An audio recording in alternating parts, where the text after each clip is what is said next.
Real fake, real fake, real fake, real fake news. Welcome to the Real Fake News. I'm your host, Jesse Bertel. In this show, I use the terms real news and fake news sarcastically. So, real news refers to corporate news spinning and creating a counter-narrative, and fake news uses independent media to reveal a more accurate narrative based in the truth that is left out of coverage by major news networks. All right, now that we understand the rules, let's play the game. In real news, conservatives hate safe spaces so much that they turned their media into a safe space for Trump's feelings. According to Fox News, a credible news organization, Johnny Depp and Kathy Griffin are both threats to national security. Kathy Griffin facing major blowback for posting in a photo shoot with a mock decapitated head that resembles President Trump. Now, people on both sides of the political aisle condemning the image, with some even saying it's reminiscent of ISIS propaganda. And yesterday, another liberal celebrity incapable of regulating his mouth went there suggesting a presidential assassination is in order. I think he needs help. When was the last time an actor assassinated a president? I want to clarify, I'm not an actor. I lie for a living. Entertainers have a disturbing fixation with assassination fantasies each time a Republican is president. There's never a humorous death threat, but I think this is why you see Americans are supporting Trump, and they love Trump because they see what a brave man he is to subject his family to this kind of treatment in trying to do what's right for our country. Trump is so brave. Oh, wait, you're being serious? You're being serious. Oh, let's play again.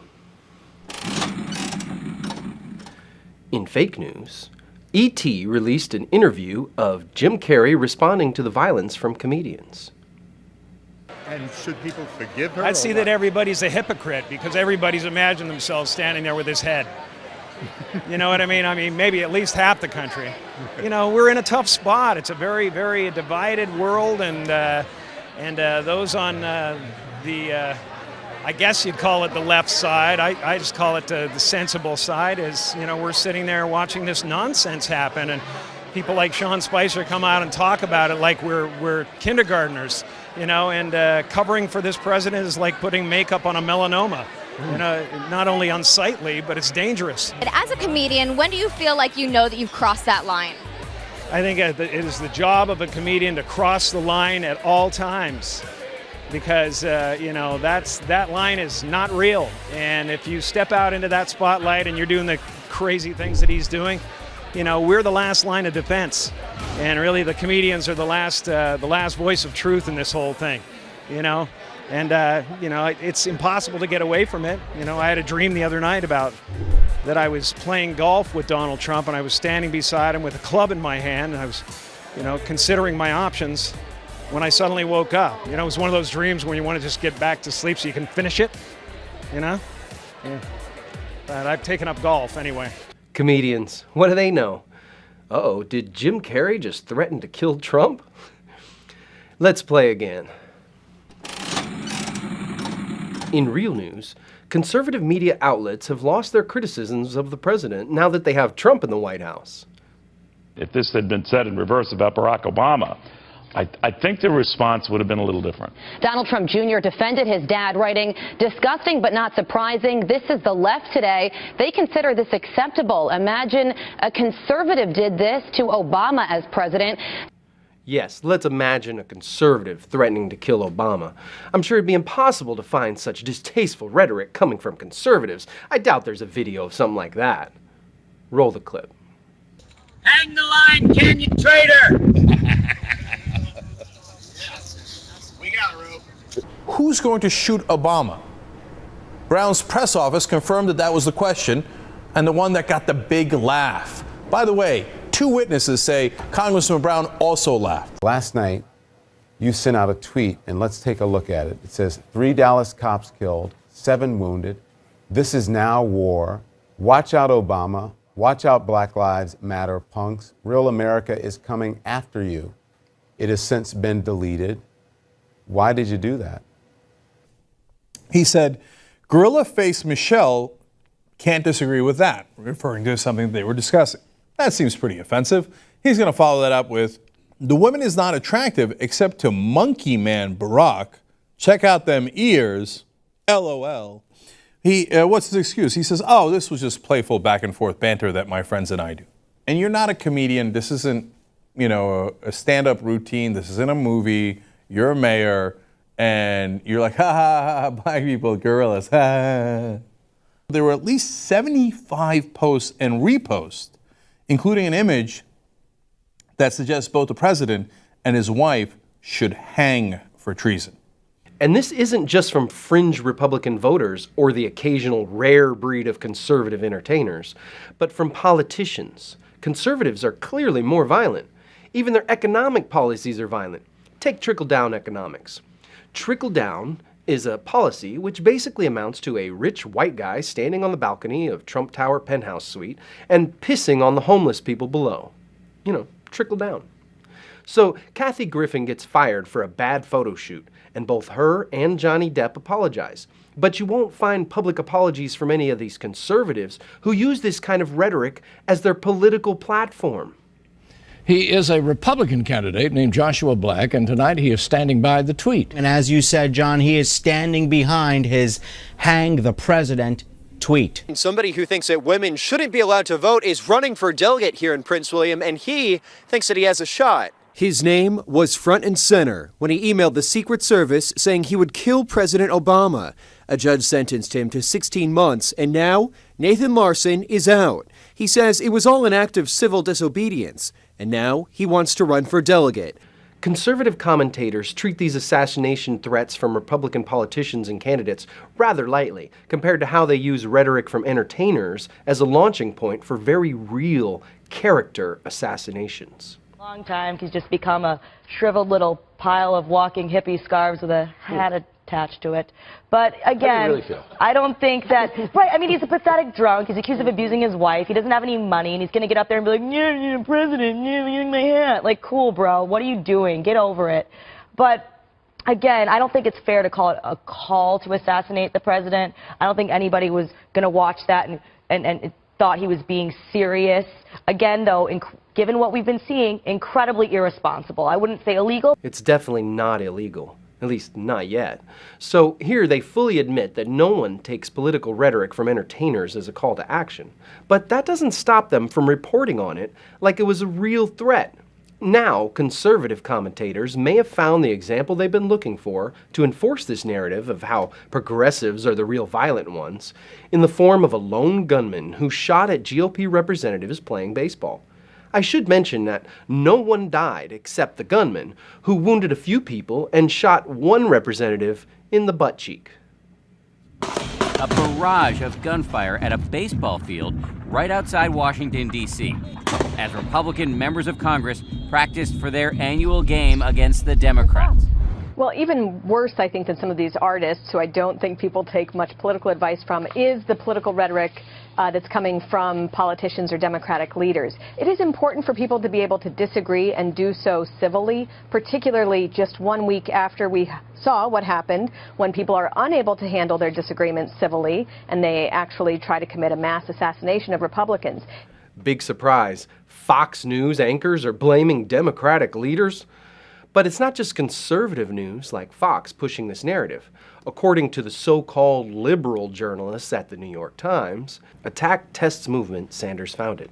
No, it doesn't. Sanders immediately denounced the attacker.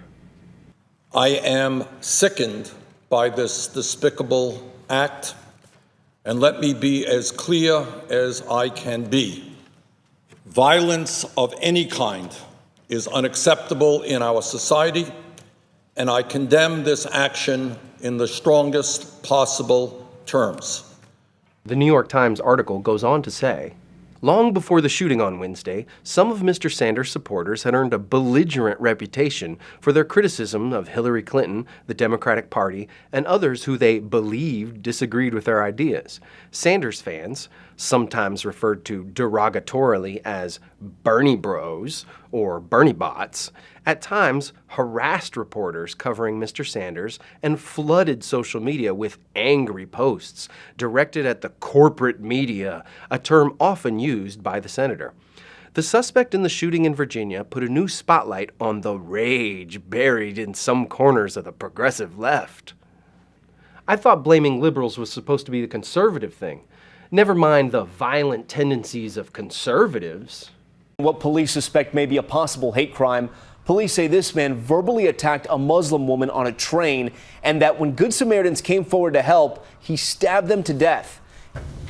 Death to the enemies of America. Leave this country if you hate our freedom. Death to Antifa. The verdict coming in late today in Charleston. A jury deciding the death penalty for Dylan Roof, who walked into that church and then shot and killed 9 parishioners who had invited him to pray with them. What did you see happen? A guy stabbed another guy with a Confederate flag, and people started rushing at him, throwing beer bottles at the truck. The Klan member used a flagpole to stab a counter-protester. Next tonight here to the sentencing for 2 defendants convicted of terrorizing a birthday party for an 8-year-old. Authorities say they were part of a group waving Confederate flags, shouting threats and racial slurs. Video shot by WLKY has now gone viral. It shows Trump supporters pushing a woman out of yesterday's rally in Louisville. You can see several people inside the Kentucky International Convention Center shoving the protester until she left. Get him the hell out of here. Get him out of here. Get out. Get him out of here. Yeah, progressives are the violent ones. You won't find a liberal equivalent of Dylan Roof. Now, I'm not saying all conservatives are violent, but let's be honest. These people are the heart of the conservative base. Obviously, Trump didn't create the violent tendencies of conservatives, but he definitely represents and enables that anger. A lot of people are angry on both sides because they feel backed into a corner by corporate elites who've taken over the country.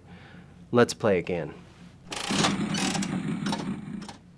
In fake news, Ralph Nader thinks we should work toward common goals to tackle the corporate state. Obviously, if they can split left-right opinion and put the left-right to focus on where they do disagree, like reproductive rights or gun control, they control the scene.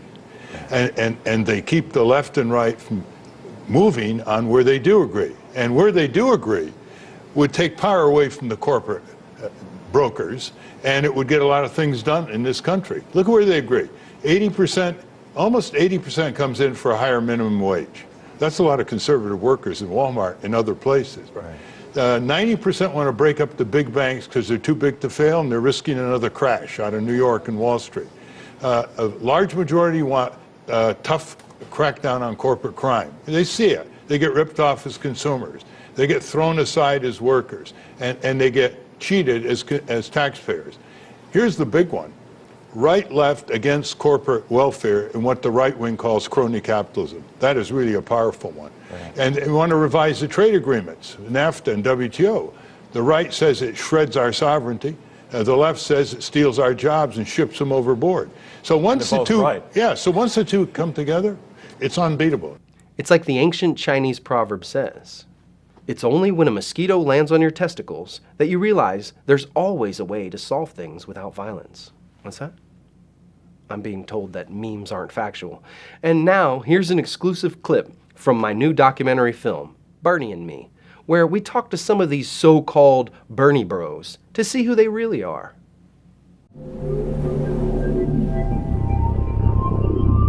Many of the major news networks were insistent on pushing a negative narrative about Bernie Sanders and his supporters.